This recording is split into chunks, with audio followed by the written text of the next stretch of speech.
अभी एक कैंपेन चल रहा है सदगुरु का सेफ सॉइल नाम से, ठीक है, जिनमें उन्होंने खुद कहा है सेफ सॉइल, मिट्टी बचाओ। अभी मिट्टी की पोषक तत्व, पोषकता सब धीरे धीरे ख़त्म हो रही है।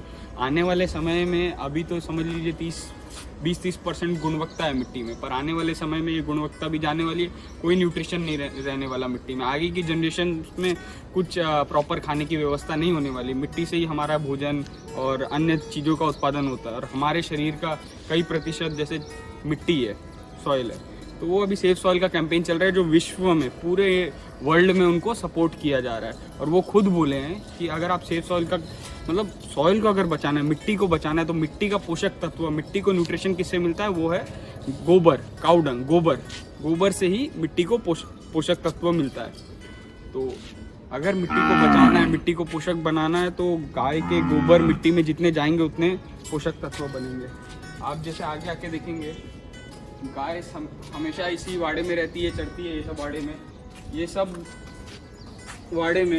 ये देखिए मिट्टी की नमी, और मिट्टी इतना अच्छा है, सॉफ्ट है। ये मिट्टी का पोषक तत्व है, यही मिट्टी का खाद है, और यही मिट्टी का खान पान है। ये गोबर, यही इसको उपजाऊ बना सकता है। ऐसे कई रिसर्च हो गए जिसमें गोबर का केमिकल एनालिसिस किया गया, और सेम टू सेम तत्व पाए गए जो पूरे मिट्टी में है।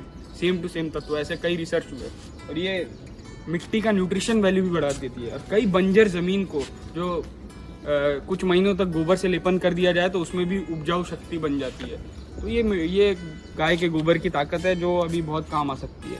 ये सेफ सॉइल कैंपेन अभी चल रहा है, तो इसमें अगर मिट्टी बचाना है तो गाय को बचाना पड़ेगा। तो यही आप सबके साथ शेयर करना चाहता था। ये कैंपेन में गाय का भी बहुत बड़ा रोल है। गाय बचेगी तब मिट्टी बचेगी, उसका गोबर बहुत ही महत्वपूर्ण है।